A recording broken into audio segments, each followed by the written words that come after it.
really this comes down to hiring the right folks that fit our culture and that want to thrive in our culture, and that our culture actually fits them. And where it all starts with is in their heart. You have to have the heart to want to do the right thing, to not feel like you need to be told what to be done, because a lot of employees want to be told and then they'll go execute. Well, it's very different when you're empowered and you're able to make those decisions, but sometimes people freeze in decision making. But it's if they are the right folks that want to be able to do that, then they will thrive here. They will feel that because they have it in their heart. When you don't have it in your heart to do the right thing or to take care of people to the nth degree, as I'd said, from a customer delight, it's hard. It's a struggle because that's not what's in you. So that's really the first thing is if we find the right people, then the great resignation, now it's not to say we're going to have people resign, but the great majority know that what they have here, they're not going to be able to get at other organizations. And they want to be able to stay to be able to make it through that. So I think the most important thing is from your hiring practices to make sure that you have that cold down in a way that you're bringing on the right folks that can actually have 20, 30, 40-year careers within your organization. So I do have a follow-up there, Robert. So because I think a lot of our listeners are of the same ilk, right? We want to have an organization filled with people who care. So can you give us one simple hack that you use to kind of screen for talent, to find people that you know are really driven by delighting others and really do care, they have it in their heart? Well, we have a long interview process. So they interview with multiple people. We have a lot of assessments that are part of it. And then once we feel like we know someone and that we want to go forward with possibly offering them, we do a different thing that I've never really heard of from anybody else.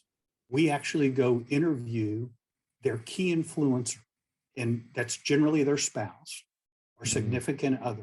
But it could be a parent, it could be a teacher, it can be whoever they're going to that they've been talking to. Hey, I'm making a move from wherever I am today, and here are the 3 different companies that I'm looking at. They're confiding in them and talking to them. We want to go and let that person interview us. And throughout that interview process, you learn an awful lot about the person's heart by talking to their significant other and who they are, by the way that they treat them beyond what they're just telling you in the interview process. And when you get that from that person who's very close from them, it either confirms it or we say, no, it's not going to be something that will actually work. So that's an additional process that we use in our interview process that really is unheard of, where we go to their home or we meet them in a Starbucks or we do something on their turf to be able to understand what really makes them tick. Wow, that sounds like such a win-win, because you're letting the spouse ask you questions, right? Or the teacher or the parent or whoever, you're letting them ask you questions so that they can help whoever's confiding in them to make a good decision. But at the same time, you're really getting that true sense of who that person is. That's a very highly leveraged activity. I think that's great. It is. And what was interesting, what really brought that up for us was back in the 90s, especially for our sales folks, they really have to work on the weekends. And that's generally when people go look at homes and those types of things. Right. Well, we would hire sales consultants, and then after the 3rd weekend of working, their spouse would say, "What? No, I didn't sign up for you being gone every weekend," and they would quit. So we said, hey, we want to include the spouse as part of our interview process with sales. It was so successful that we expanded it to all team members in doing that. So, it came out, that was the reason why we did it, but now it's gone to the level of what you just said. Fantastic. Well, thanks for sharing that. That is a gem. All right. So I had interrupted your flow as you were leading into um, this concept of really taking care of people, making sure they're secure financially.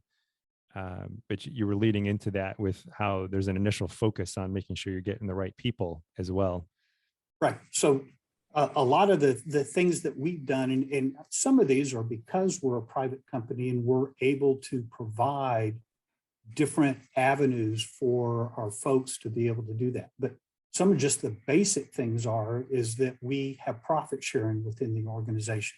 So when the organization is doing well, the team members receive profit, from that as part of it. After someone's been with us for 2 years, they automatically and are 100% vested as an owner in the company.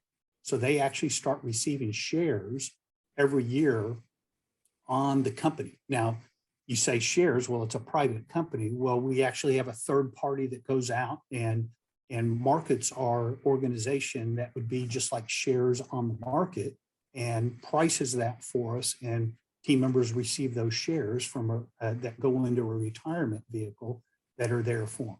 So that's where we're trying to do things so that when they retire, they would actually be able to have retirement funds.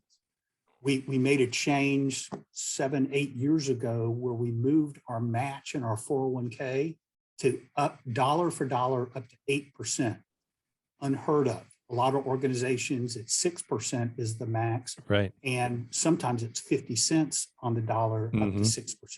Well, we do dollar for dollar up to that 8%, and 96% of our team that is in our 401k put in 8% of their salary to be able to receive that 8% match or above. Right. And so it's just another way that David really has made it clear that he wants to make sure that people can have the ability to retire, just like they've been able to make him have the ability to retire when he wants to.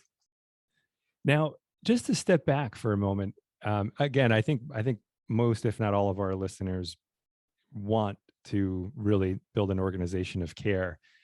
However, I think it's helpful to get a reminder, and I would imagine you have a good explanation for this, but could you kind of walk us through the logic of, this sounds like a big upfront investment, right? This sounds like, wow, you're matching dollar for dollar up to 8%. You're really providing a lot of financial incentive for people to stay with you. Is it just driven by the aspiration to care, or is there, I know that's the primary motive, but if you kind of also realize like, well, this actually is a pretty good investment too, because people stick around and we're not having to spend so much, on recruiting and hiring and all that. No. I mean, that definitely is a big part of it, that you want to weigh where you want to invest your dollars. And if you can invest your dollars in your tenured team and taking care of them as best as possible, is so much better than having to invest in turnover that you're always churning through to be able to go. And we're in an industry that has generally a high churn, especially from the sales consultant perspective. I mean, as an industry, it runs about 50% turnover. It's even higher than that in the sales arena. And by providing these types of things, it helps not have to fight against them.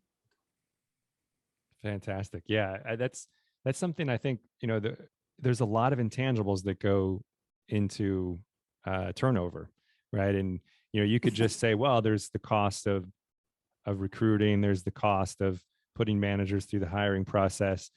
But I think you hit a cost that is probably subtle, that maybe not a lot of people have thought about, which is, well, you've got all this wisdom in your organization. You've got people that have been there 8 years, and they've got all this wisdom. They've got all these great stories of delighting customers, right? And every time you lose somebody like that, I mean, there's a price to that, right? Because now where's that wisdom going to come from, right? Right. And we call it internally in the company, we lose the unknown knowns. There are things that those long-term team members, that they just do it and they don't have it written down. There's nothing that it's just part of who they are that they've learned throughout the org. And then they leave and it's an unknown known. No one knows how to pick that up or to be able to do that. we try our best to categorize that and have that. But when that walks out the door, you lose all of that as part of it. And so we want less and less of that to walk out the door. I love it. Another highly leveraged activity, it sounds like to me. Good sound investment, both for, the purposes of just being able to look at yourself in the mirror and say, hey, I'm taking really good care of my team members and make sure they can retire when they want to. But it sounds like it's a really good business move too, to reduce that churn. Well, I would say the other part of it that gets to the dedicated and from instead of the financial is that we actually have part of our values is to really make sure that we're forever improving. So we're not resting on our laurels of what we've done. So we really provide a lot of training and make it fun where people don't even think that it's training, but it's improving their skills and their value of what they have. In fact, sometimes when we do lose team members, especially early on, other people in our industry come to us because of the training that we provide to our team. But it's still something that we are never going to cut, that we always see the value because it's always forever improving, allowing them to grow in their career and what they do and just what they learn. Even if they stay in the same type of position, you still want to be able to improve on what you can do. And that was one of David's core tenets, that he really wanted to make sure that, it's almost like we can't stay with the status quo. If you do, you die. How do you, keep improving?